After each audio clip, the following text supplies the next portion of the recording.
ఇంత ఎందుకు చేస్తున్నారంటే రాజకీయ నాయకులు ప్రజలకు శత్రువులు, అన్ని రాజకీయ పార్టీలకు శత్రువులే. అందుకనే దేశంలో డెమోక్రసీ లేదు.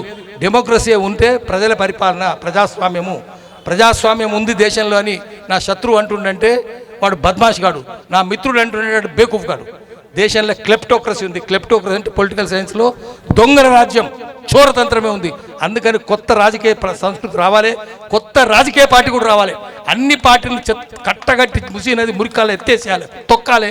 కొత్త రాజకీయ పార్టీ యువతరం ఇట్లా యూత్రే తీసుకొచ్చేసి కొత్త రాజకీయ సంస్కృతి వచ్చి ప్రజలకు జవాబుదారీగా ఉండేట్టు ఆమె అన్నతో కూడా అక్క అనిపించుకుంటాం. ఈ అందరి పేరు చెప్తే టైం పడుతుంది కాబట్టి వేదిక మీద ఉన్న మిత్రులకు, సభ్యులకు నమస్కారం. మేము మొన్ననే ఢిల్లీ పోయినాం. మొన్న నేను ఢిల్లీ పోయినా, రాజ్ఘాట్ పక్కన శాంతివనం పోయినా. శాంతివనంలో 70 ఏళ్ళ కింద పాతి పెట్టిన ఆయన శవం ఒకటి సమాధిలో అసహనంతో దొరుకుతా ఉన్నది, అటు ఇటు దొరుకుతుంది శవం. ఎందుకు దొరుకుతుందని చూసినాం.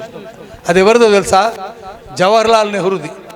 ఏమయ్యా నా పేరుకి ఇంత కంపు పేరు పెడతారయ్యా, జవహర్ నగర్ అని పెడతారా, ఇంత కంపు జాగాకు నా పేరా అని జవహర్లాల్ నెహ్రూ సమాధిలో ఆయన శవం అటు ఇటు శాంతివనం చుట్టూ దొరుకుతున్నది. ఈ సంగతి కాంగ్రెస్ వాళ్ళకి తెలుసా? టీపీసీసీ అంటే సీసీ అంటే చిన్న బాటిల్, 90 ml చెప్టీ అంటారు. సీసీ అంటే సీసా అంటే పెద్దది, సీసీ అంటే చిన్నది. మరి టీపీసీసీ వాళ్ళకి ఎట్లా తెలుస్తుంది? తెలియదు కదా. వాళ్ళకి తెలిస్తే ఏమైనా సోయి ఉంటుండే, ఎవరికి సోయి లేదు. ఇంత చెత్త ఇక్కడ పడేస్తుంటే, ఇంత కంపు ఇక్కడ ఉంటే ఎట్లా? మేము ఢిల్లీకి పోయినాం, ఢిల్లీలో గురుగ్రామ్ పోయినాం.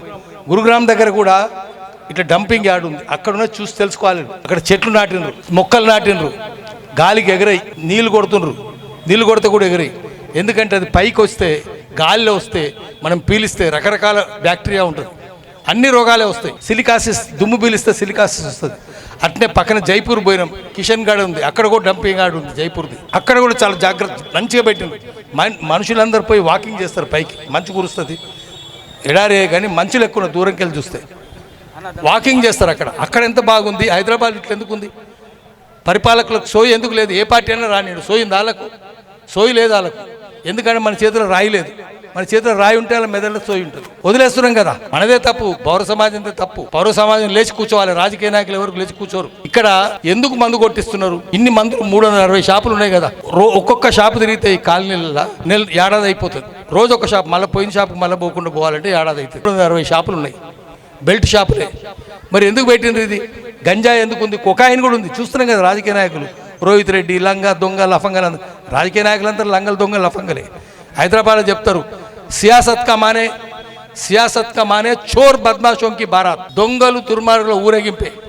వాడు 30 మందిని చంపినని గుర్రం మీద ఉరుగుతుంటాడు. వీడు ఫాల్తుగాడరా, నేను 50 మందిని చంపినని ఒంటె మీద ఉరుగుతుంటాడు. ఇంకోడు ఈ ఇద్దరు ఫాల్తుగాలే, నేను 100 మందిని చంపినని ఏనుగు మీద ఉరుగుతుంటాడు.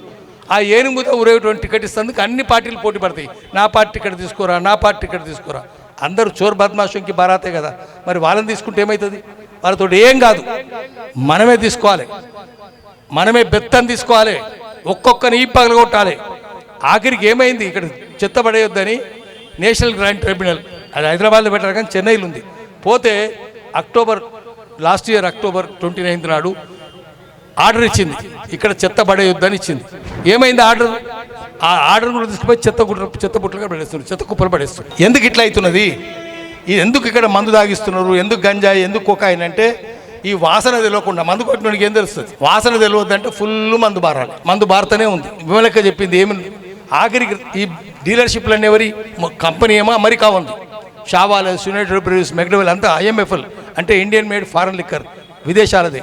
మన రాజకీయ నాయకులందరూ విదేశాల ఏజెంట్లే కదా, వాళ్ళ బ్రోకర్లే కదా, వీళ్ళు డీలర్స్ అందరూ వాళ్ళే. మీరు మందు తాగితే వానికి పైసలు వస్తాయి.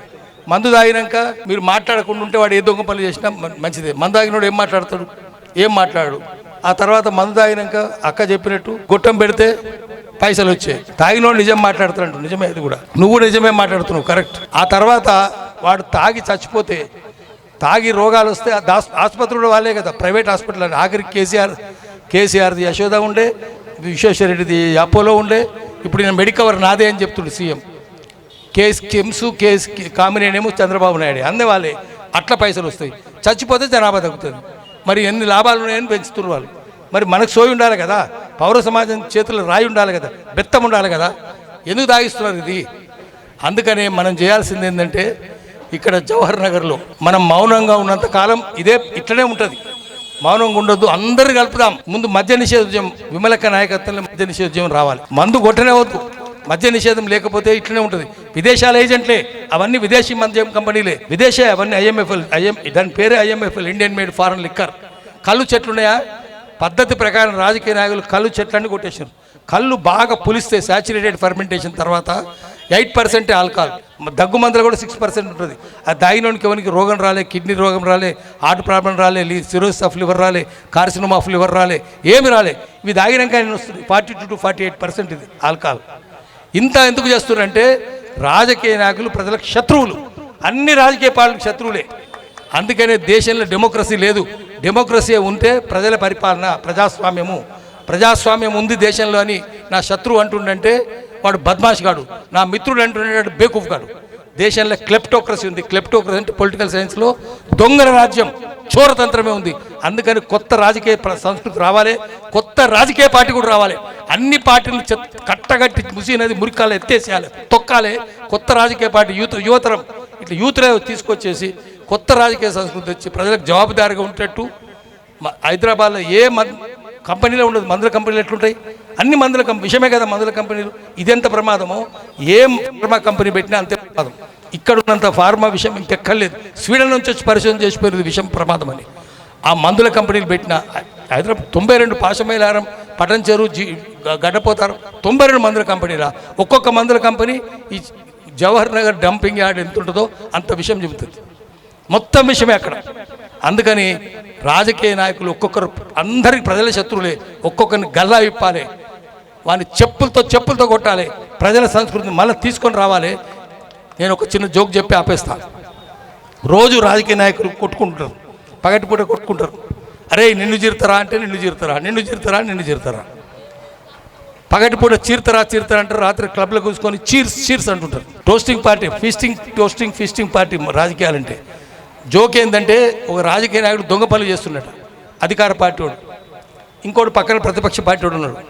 వాడు చెప్పినట్టు, అరే నువ్వు దొంగ పనులు చేస్తున్నావు, నా చెప్పు తీసుకొని నేను 40 పనులు రాలగొడతా అంటున్నట. అరే 40 పనులు 4 పక్కన అపోజిషన్ అన్నాడు.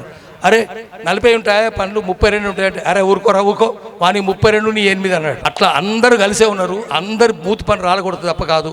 దానికోసం కొత్త రాజకీయ సంస్కృతి, ప్రజల కేంద్ర బిందువు ఉండే రాజకీయాలు అట్లా తీసుకొని రావాలి.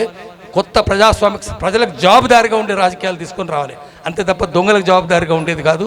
దానికోసం మీ కష్టాలు పడుతున్న జవహర్ నగర్ వాళ్ళే పునాది వేయాలి. మీరు పునాది వేస్తే మీ వెంట ఉంటామని మాటిస్తున్నా. నేనైతే మీరు ఎక్కడికంటే ఏ పోరాటం చేసినా మేము వెంటుంటాము. మీరు జైలుకు పోతే మేము కూడా జైలుకు వస్తాం, మీరు నరకానికి పోతే మేము కూడా నరకం మీ వెంట వస్తాం. అట్లా మాటిస్తున్నా. నమస్కారం.